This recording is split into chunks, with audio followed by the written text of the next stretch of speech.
Welcome on in to Full Court Cleveland right here on the Big Play Sports Network. Joining you guys from the Big Play Studios, Burke Lakefront Airport. I'm Nick Padone, joined by the man Sam Amico, filling in for Ralph today. What's going on, Sam?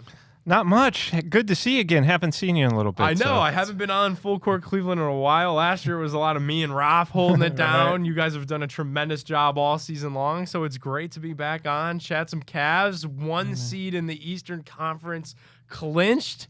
And this is that beautiful time of the year, Sam, where you got the NFL draft still a couple weeks away. That's kind of on the back burner. You got baseball opening day behind you, and it's time to lock in on the rest of the Cavs season here as we near towards playoffs. Yeah, and that's just it. Nick, this is the time of year, this final last 3 or 4 days of the regular season.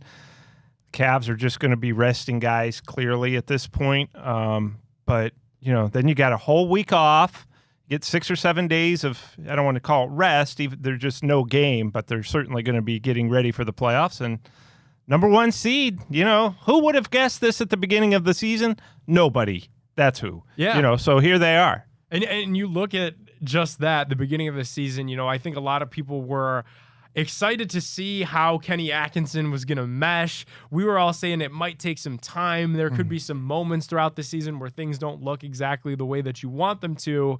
But what a fun season this has been. Obviously, eclipsing that 60-win mark was, awesome to see this organization do that again.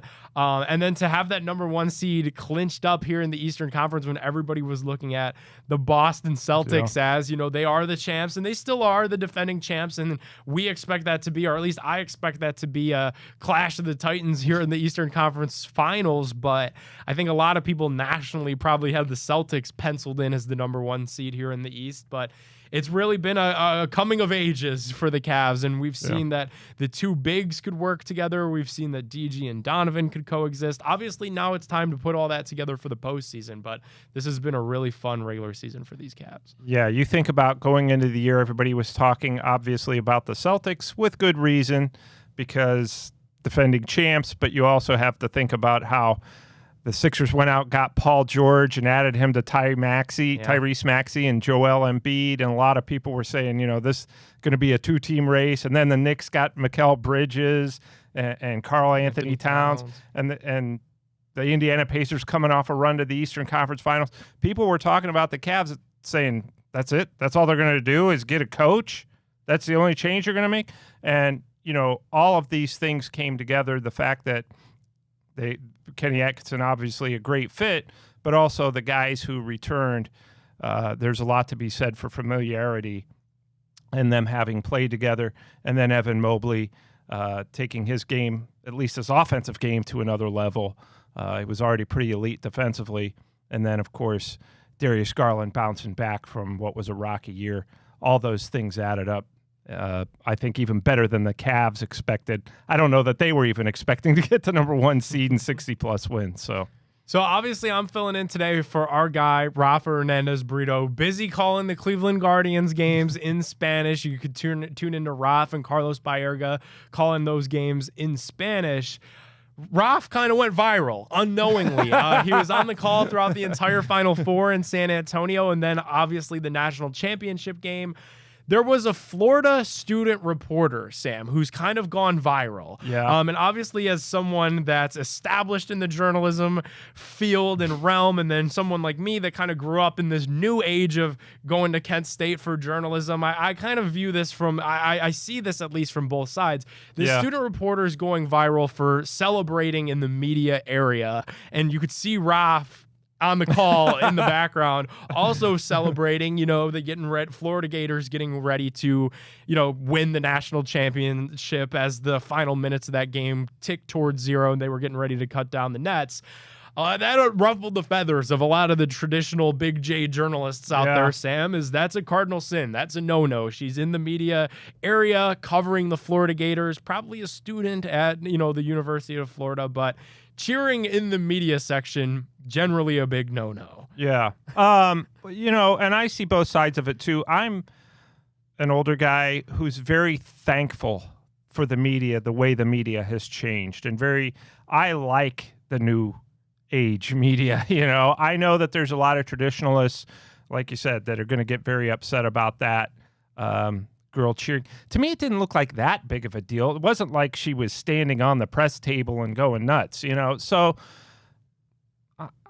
I'm probably going to get guys my age not very happy with me, but I didn't see a big deal about it. And I think that, yeah, if she was sitting there cheering the whole game, that's different. That's just obnoxious. But to cheer at the end when you're a student reporter and you're going to the University of Florida, I can't see where there's an issue with that. There were a lot of people, though, Sam, that were they were throwing stones. I mean, people had the pitchforks out on this poor girl. And I think the one other piece that maybe some of those older folks didn't quite understand, that in this new era of sports journalism, it's probably more competitive now than it ever really has been, especially for young women that are trying to break into this field. And you try to find anything and everything that you can do differently to make yourself stand apart and to get your name known.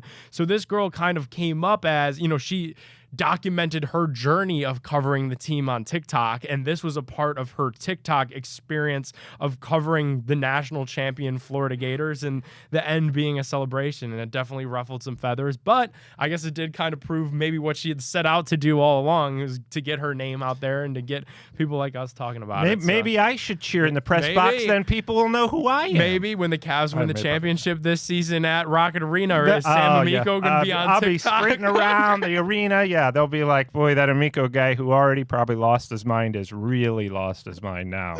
We're jumping into our Cavs headlines on Full Court Cleveland. Don't go anywhere.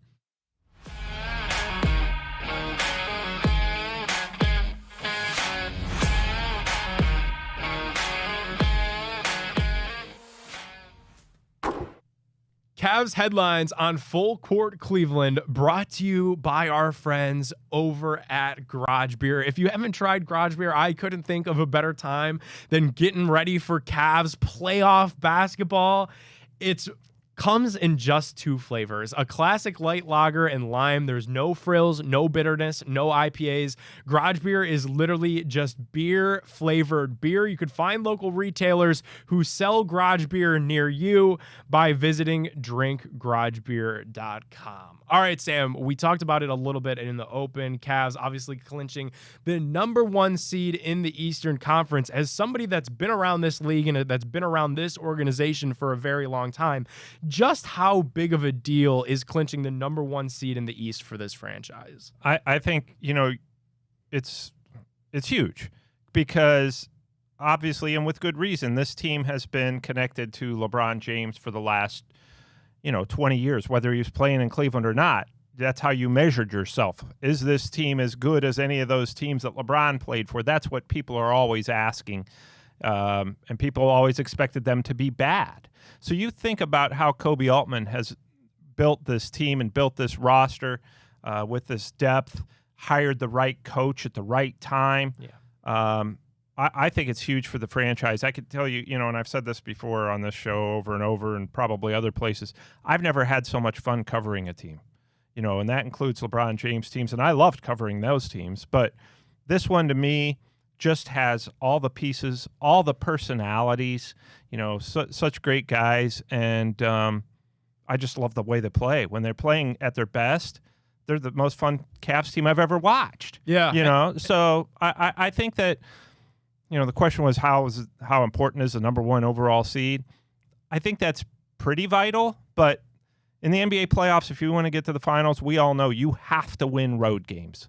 So it's nice. It makes it easier, and it gives you confidence, and it probably gives you a better side of the bracket. But at the same time, you've got to take care of business, not only at home, but you got to win a couple road games too. Yeah, and we'll talk about that bracket coming up on the show. The one thing for me, Sam, that I think is really cool is that this iteration of the Cavs did it their own way. Yes. And credit Kobe Altman for sticking with his guns, sticking by the core four, because I look at what they could have done. And when they had LeBron James come back home to Cleveland, everybody remembers how fun that was. It was very quickly, okay, we have LeBron. We're assembling this entire team of veterans who've been around the block, been around the NBA. We're going to flip Andrew Wiggins for Kevin Love, and let's go. We're going to go compete for an NBA title. This time around, things are a little bit different. Darius Garland's a guy you drafted and developed. Evan Mobley, same thing. Jared Allen was a super smart trade that flew under everybody's radar because you snuck in the third team of a blockbuster deal for James Harden. Then you made your go-for-it move with Donovan Mitchell at the right time. You made the coaching change to Kenny Atkinson at the right time. So I look at how the Cavs have built this thing up, and it's a lot similar to the great stories that the NBA loves to make darlings of, the Golden State Warriors that gave our Cavs fits from 2015 through 2018, the Denver Nuggets when they won their NBA title. Like, the fact that all of these guys, for the most part, were drafted, developed, or super smart cerebral trades for young guys that we saw promise in, it makes me feel even better about the story that was building this team over the last 10 years. Yeah, and that's exactly it. You know, the Warriors are a very good comparison because they did do that with, you know, drafting, getting Draymond Green in the second round, but drafting Klay Thompson, at 11? And obviously Steph Curry, I think, was number 7. But that's how the Cavs kind of built themselves. But it's not just the Warriors either. You know, you look at the 2023 Nuggets, how they were built kind of the same way. Milwaukee Bucks, who won the title, in there too. So these kind of the new way to build with the new collective bargaining agreement, the new labor rules. It's very difficult to go out and get 3 stars and have a big 3 anymore unless you develop those big 3. And the Cavs have kind of developed a big 4, you know, with their core 4 guys. And obviously they've added to that in terms of their role players have been outstanding, obviously. Yeah, I mean, shout out the Phoenix Suns. Might have really been the death of the super team. I mean, they went out there and tried to stack all of these big-name guys, Devin Booker with Kevin Durant and Bradley Beal in that mix as well, and it just never panned out. Suns and the Sixers. 11 seed in the West, and you flip over to the Sixers here in the East, all the way at the bottom 13. They're going to be watching ping pong balls, Sam, and they thought they were going to be serious contenders in this Eastern Conference. So just crazy. I kind of compare those teams to the NBA's version of the Cleveland Browns. Ah, man. So some off-season paper champions, but never able to put it all together. Not a bad comparison there by any stretch. All right, let's look. Everybody now is kind of focusing on these next 3 games. And then Cavs opening round opponent. Obviously, we're going to, for the first time in a few years, be locked in on that play-in tournament and find out which one of these teams will be the best matchup for the Cavs. So, Sam, I ask you, who do you think of these play-in teams the Cavs match up the best with right now? Probably of those, Chicago would be the best bet because the Cavs have managed to, even though Chicago plays hard, they've been playing a lot better when they have all their pieces with Giddey and Kobe White, who didn't play in the last matchup, Vucevic. Those guys have all been playing pretty well, actually, since the Zach LaVine trade. And I don't think it had anything to do with LaVine. It was just this team's just found a way to come together. But when I think about the other potential opponents, you know, the Atlanta Hawks, you never know what they're going to do from night to night. It'd be kind of fun. I think that would be the most fun matchup because then you would have Hunter George versus LeVert and Yang. Yeah. So, but I think Chicago would probably be the most ideal out of Atlanta. Miami, you never know what Miami's going to do in the playoffs, even without Jimmy Butler. They're so well coached. And obviously, Orlando's got great size. So of those 4 teams, Orlando, Atlanta, Chicago, and Miami, the Cavs are 4-0 against Chicago. All the other teams have gotten the Cavs at least once. Which one of those do you think would be the toughest first-round matchup? Probably Orlando. They play the Cavs with a great deal of confidence. Yeah. And they've got good size. They've got, you know, Banchero's a nightmare for anybody. Franz Wagner's a nightmare for most teams. He's certainly been a nightmare for the Cavs. To me, that's the team that would be the one you want to face the least, but I still think, I mean, obviously, I think the Cavs, they just have to probably work a little harder than they would against the other three. Absolutely. And you know, too, for a team that wants to make a deep playoff run, we saw it during the LeBron era, how valuable it is using your first round as kind of a tune-up. Yeah. You know, if you could skate through the first round in 4 or 5 games, it's going to only make you fresher for that second round and then a conference final run. Yeah. We're going to keep breaking down our Cleveland Cavaliers, look ahead to some upcoming matchups as the regular season mercifully dies down here on Full Court Cleveland. Don't go anywhere.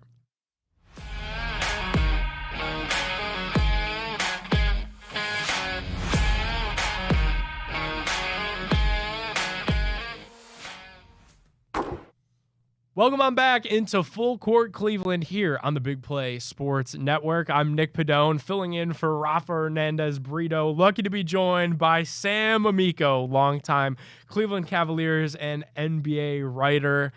Sam, could you believe only 3 regular season games remain for the Cavs this year? Let's talk about them. Let's break them down. Friday night at New York Knicks, Madison Square Garden. The Cavs are 3-0 versus New York this year. New York has this little bugaboo about them where they can't seem to beat the Cavs. They can't seem to beat the Celtics. They're struggling against the top of the Eastern Conference this season. Yeah, and I think, what is it, 0-9 if you throw in the Oklahoma City Thunder as well. So, you know, New York's a team that's probably going to be more dangerous in the playoffs than we've seen them. They're going to, you know, obviously Tom Thibodeau plays those guys 40 minutes a game. He's going to do that in the playoffs. A lot of those guys, Brunson is lethal when he's got it going. Same with Karl Anthony Towns and Bridges and Anunoby. All those guys, if they start getting it going, that's a scary team, you know. So thankfully, the way the brackets are looking at this time, and I suspect they'll stay that way, if the Cavs were to face the Knicks, it wouldn't be till the Eastern Conference Finals, and I'm sure the Cavs would rather face the Knicks in the East Finals than the Celtics. So, but it's, you know, that's an opponent that they obviously kind of saves their best for the playoffs. Yeah, absolutely. You mentioned Thibs playing these guys a ton of minutes. That's just his DNA. On the flip side of that, how much do you think we're going to see the Cavs starters as we just try to get to the finish line here? We know not only are the playoffs clinched, but the number 1 seed is clinched. How much do you think Kenny Atkinson rolls with his best in some of these final games of the year? I think that's going to be the case quite often, at least in the playoffs. In these final 3 games, I think, you know, the Knicks are going to have a chance to beat Cavs light on Friday, and then the Pacers on Sunday to wrap up the regular season. But in the playoffs, I suspect that we're going to see a lot of the same from the Cavs. They're going to trust their body of work and trust the guys who have been getting it done all year. So until somebody shows them that, hey, we've got to play Donovan Mitchell 44 minutes or whatever, I think the rotation's going to stay pretty much the same as we saw in the regular season for the Cavs. Especially when you look at the fact that, okay, Thursday night you're in Indianapolis, so that's a road game, and then Friday night you're going to New York, Madison Square Garden, so you're going to have a little bit of travel in the mix there, and then only 1 day off on Saturday before that turnaround Sunday day game matinee finale, and then you got the week off for the play-in. But yeah, if I'm Kenny Atkinson, I'm probably doing what I can over these next 2-3 games just to get those guys a little bit extra rest. You've got everything that you need taken care of. So you don't want to say that these games don't matter, because when the guys are on the floor, you at least want to see them play well. But we have the luxury now of being in a spot where the Cavs know they're playing for something more meaningful than the last 3 games of the season, and a fun, you know, finale on Sunday for what will be Fan Appreciation Day, you know?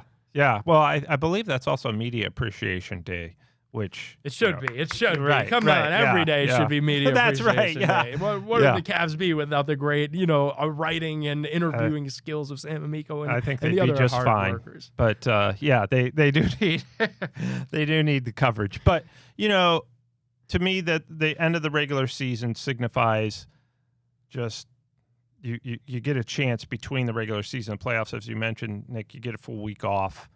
And I think that you get a day there on Sunday to look back, if you're the Cavs as an organization, and say, I mean, other than the playoffs, I mean, this is the biggest chunk of year for the NBA. and you gave your fans a season full of fun like most people weren't expecting. And you know what? If you're a Cleveland sports fan, you just witnessed history in so many ways. 15-0 to start the season, 12-game winning streak later in the season, 16-game winning streak later in the season. It's been unheard of. We haven't seen this type of run before, other than the 2008-2009 team for people who are fans then. This is the best run I've ever covered, and I just think it's been a lot of fun, and I think people should appreciate that. It's been a ton of fun, and if you haven't been consistently tuned in, now's the time.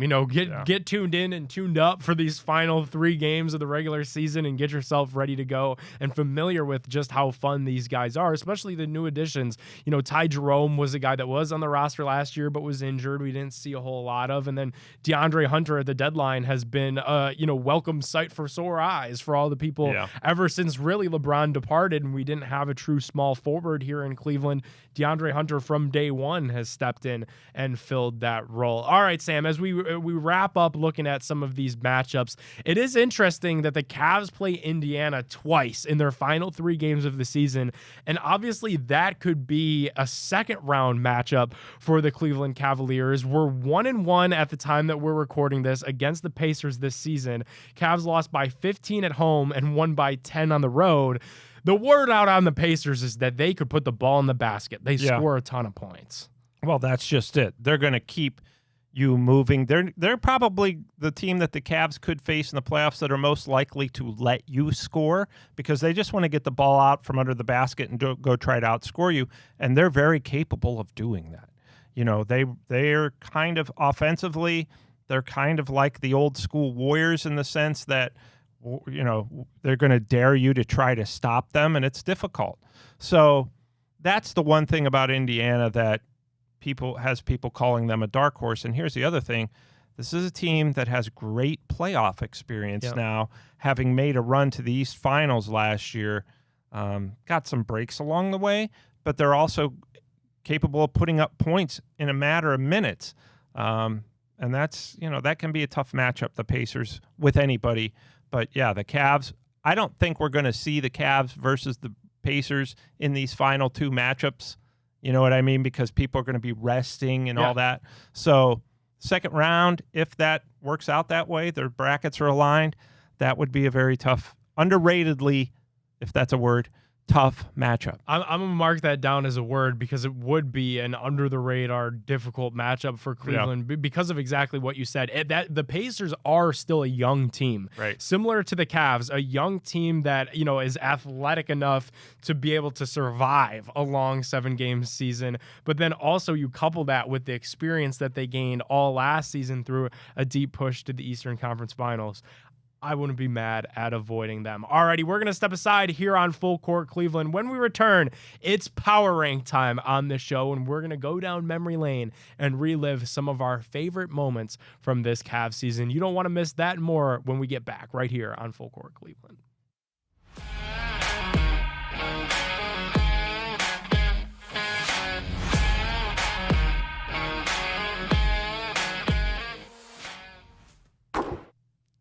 Welcome on back into Full Court Cleveland right here on the Big Play Sports Network. Nick Padone, Sam Amico, getting you guys ready for the NBA playoffs. And the Cleveland Cavaliers are 1 seed in the Eastern Conference. We've got that all locked up here.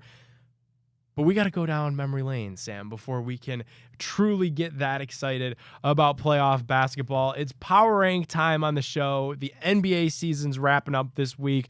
We're going to be watching intently an entire week of NBA play-in basketball. But before we do that, we got to Power Rank our favorite moments from this Cavs season.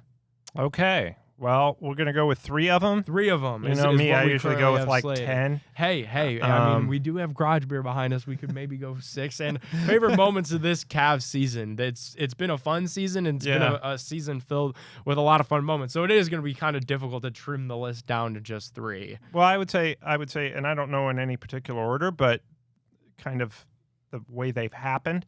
The first one to me was when they just rocked the Warriors in Cleveland during that winning streak to start the season. Yeah. I think it was like 40-14 at one point. And, I'm getting texts from my kids like, Warriors are washed, blah, blah, blah, which, could be true. But I was getting a lot of that was the first time where I was like, okay, you know what? These guys are no joke, the Cavs. And then I would say number two that really involved the Warriors going to Golden State and winning. And then the next night on New Year's Eve, the day after LeBron James turned 40 years old, the very next night on the second night of a back-to-back, going into LA and beating the Lakers. To me, that counts as one. Beating the Warriors and Lakers on the road back-to-back in a game that LeBron James wanted to have because he had just turned 40 and was playing his old team. And then to me, perhaps the biggest one was when you go down 25-3 to the Celtics and come back and win that game. And, we had the Jason Tatum with meme. the... Yeah. I mean, that to me was just, all right, this team is very resilient, which we knew already. Yeah. It's fascinating when you look at all of those moments, especially when you stack them up kind of like 3-2-1, right? Because it kind of gave you the progression through this whole season. Right. You mentioned the Cavs 136-117 victory against the Golden State Warriors. That's when the Cavs were 10-0.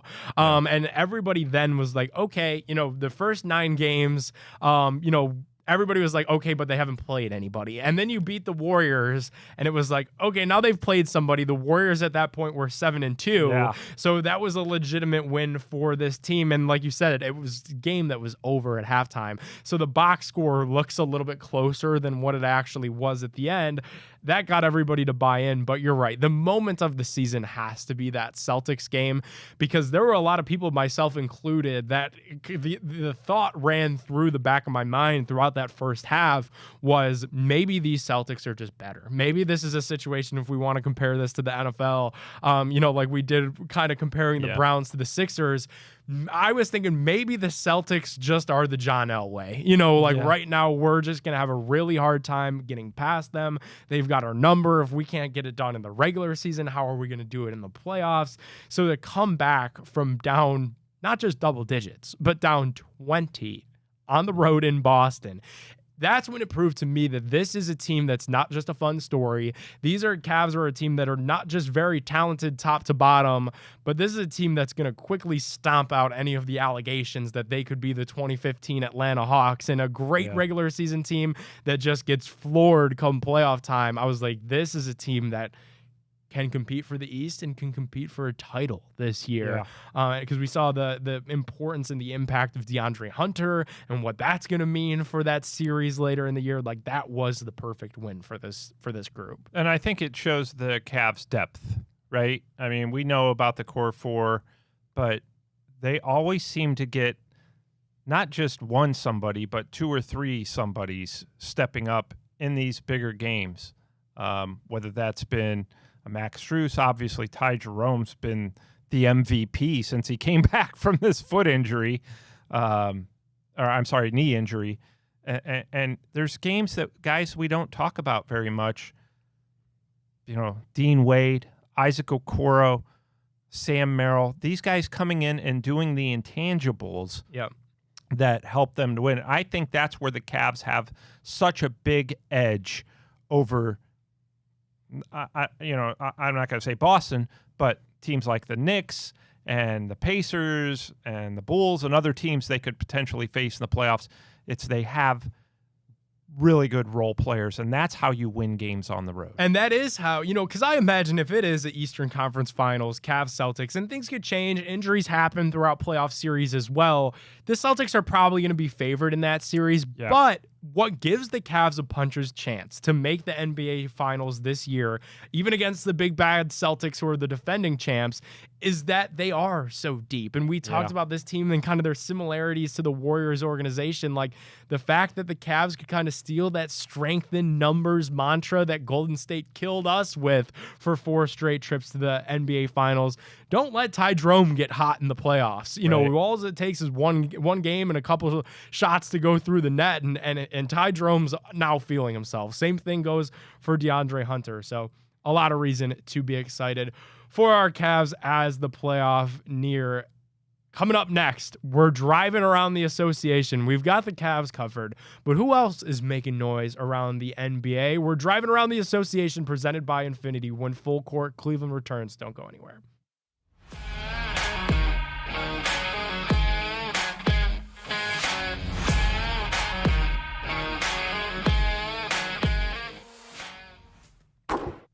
Welcome on back into Full Court Cleveland, proudly brought to you guys by our friends over at Infinity. Safety has never looked this good with a suite of standard intelligent safety features.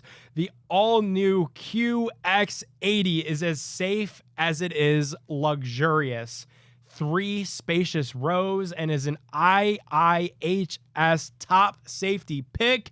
Go check out everything Infinity has to offer right now. Go check them out. All right, Sam, it's time to take a drive around the NBA with some top storylines this week. And I want to paint a picture for you. I want to paint a scene. We're doing the shows, and getting everybody ready for opening day down at the Thirsty Parrot, and the baseball vibes are high in Cleveland. The Big Play Sports Network has Carlos Baerga and Bruce Drennan, rubbing elbows with all of the Guards fans down at the Thirsty Parrot. And in comes breaking news from ESPN's Shams Charania. The Denver Nuggets fire head coach Michael Malone. They also fire their general manager as well. That came across as a huge surprise to all of us when we were hanging out together by our phones, kind of trying to figure out what was going on opening day. How shocking is this move for you? The Nuggets, by the way, not a horrible team right now and got playoffs similar to our Cavs getting ready to start here just next week. You're talking about a team that won the championship 2 years ago. This is the NBA. So, obviously with my website, I cover the entire league. But so I tend not to be surprised by much. But I look at this season and not to get away from the Nuggets here, but you think about the Luka Doncic trade. A Saturday night at midnight is when that went through. And then all of a sudden, Taylor Jenkins of the Memphis Grizzlies gets fired when at that point they were like 4th in the Western Conference, the Grizzlies. And everybody's like, you're really going to fire your coach, this late in the season? Yeah, a month before the playoffs. Before the playoffs. We're talking about a week before the playoffs. Yeah, the Denver Nuggets were like, hold my garage beer, right? With less than a week to go before the end of the regular season, fire your championship-winning coach who'd been there, 8-9 years? You fire your general manager and Calvin Booth. Apparently those two were butting heads and not seeing eye to eye. Jeez. And that's, that'll happen sometimes. I just don't understand why you don't wait till after the playoffs because, to me, I think that you mess things up so much in the locker room right before the playoffs. Now the entire team has to adapt to a new coach and a new voice in David Adelman. So, was I shocked? Yeah, and I it just doesn't make sense to me to do that now. I guess the one thing that you can say, playing devil's advocate, is that you hope that David Adelman brings a fresh voice into the room and is a guy that can galvanize the locker room in a very short amount of time. They must have had zero faith in Michael Malone. Yeah. Sam, you hit on it. 10 seasons with the Denver Nuggets. This is the head coach that developed Jamal Murray, Nikola Jokic. This is the guy that came up with all of these guys, succeeded with these guys, and then won an NBA title with these guys. His record with the Nuggets, 471 wins and 327 losses, just goes to show how many games he was the head coach there. And to be fired, less than 2 years after winning the title, less than 2 weeks away from these playoffs starting with the Denver Nuggets, not in play-in contention, and we're going to do this now to try to fire our guys up to win the play-in and go on a run. No, the Nuggets are an actual playoff team, and now they will have an interim head coach leading the way. You mentioned the craziness of Taylor Jenkins. I remember when the Cavs fired David Black mid-season in 2016, and people were stunned. Yeah. Imagine if that happened 5 games before the playoffs started. Yeah, I think that's just what this is the latest in the season a coach has ever been fired. I can't imagine that a coach has been fired unless they were fired with like 1 game left, and I don't think that's ever happened. So, we could really power rank what are the most stunning moves of the offseason, or who made the Dallas Mavericks are there for trading Luka, or is it the Denver Nuggets, or is it the Memphis Grizzlies? I don't know, but it's hard to explain, but you know what? Maybe it'll work out. We don't know. We can't predict the future with the Denver Nuggets, so I guess we'll see. Yeah, and time, we shall see for all of those situations, really, because we'll have to see what Memphis does in the playoffs with their interim head coach, and for the Los Angeles Lakers, what that acquisition of Luka Doncic means, and that parlays perfectly into how we're going to steer the show going forward. Is Western Conference playoff matchups, and the fact that LeBron James, Luka Doncic on the same roster, ever since that trade went down, the Lakers have looked really, really good. Sam, a lot of people here in Cleveland talking about the possibilities of a Cavs versus LeBron NBA Finals. 1, how crazy would that be? And 2, is that something that you can actually see happen? These Lakers making real noise in the playoffs out west and being the team that comes out of that conference. Yeah, I mean, it's a possibility. Obviously Oklahoma City, you have to consider them the favorites because they've been playing playoff style basketball all season, but we all know this. The Thunder are young. Their best players are still young and don't have a ton of playoff experience compared to LeBron James, who's been to however many finals, and then Luka Doncic, of course, was in the finals last year with Dallas. So when your 2 stars have that type of playoff experience and know when to turn it up at the right time, sure. I think that the Lakers have a pretty good shot. I don't think that they're the favorites by any stretch coming out of the West, but I think that they would be a team that could certainly get there.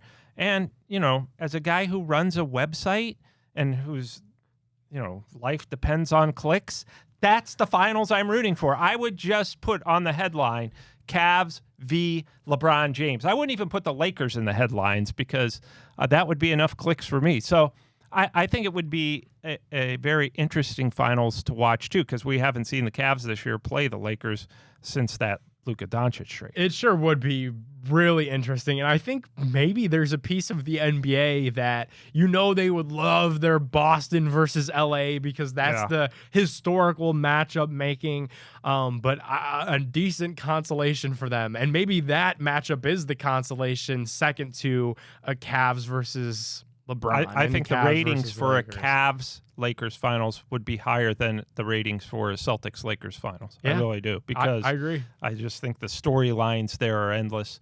So, I think that would be the finals that a lot of people would think is unbelievably cool because you would have LeBron James back in Cleveland for those games. It'd be. I mean, people would literally be talking about that for years, and even the anticipation building up to what that could look like. Does Cleveland boo LeBron? Like the topics are endless surrounding that. So obviously a long way out there. What do you make of the West? Obviously we've spent a lot of time on Denver, but you look at the Lakers in the 3 spot, the Houston Rockets, one of the big surprises around the NBA this season, are currently the number 2 seed, and Oklahoma City Thunder, like our Cleveland Cavaliers, are very comfortably the number 1 seed out west. Yeah, nobody's talking about the Rockets nationally, which is not a huge surprise, but this is a team that plays very physical. They've got a guy who won a title on that team, obviously, in Fred VanVleet. So to me, that team is dangerous. They've got a lot of depth. They're, like I said, they play physical. They get in your face. Any team with Dylan Brooks is going to get in your face. So, and Sengun has been one of the most underrated front court players in the NBA this year. He's been fantastic. So, what a great job Ime Udoka has done there as coach. Obviously took the Celtics to the finals a couple years ago. So, to me, I look at the Thunder and the Rockets as the absolute favorites out there. Yeah. Because they're going to have home court against teams such as the Lakers or the Warriors, who have kind of come back down to earth after that Jimmy Butler trade. And Denver, to me, is still in the mix. They just don't have a bench at all. So how can you survive a playoff series without that? And Denver right now kind of skidding as well, and that's kind of Yeah. why we saw Michael Malone unfortunately get fired. They've lost, 4 of their last 4 and just 4 wins out of their last 10. Yeah. And as they look towards the playoffs, they're just looking for any sort of juice there in the 4 seed. Sam, I had to pull it up on my phone. I put this bet in about a month ago. I bet $9.46 on March 8th at 8:40 p.m. that the Cleveland Cavaliers would beat the Los Angeles Lakers in the NBA Finals. My $9 would pay $435. Wow. So well, I'm rooting for both of us. Decent come up for your website. Decent come up for my sportsbook ballots. 4 segments down, 1 to go. We're stepping aside right here on Full Court Cleveland.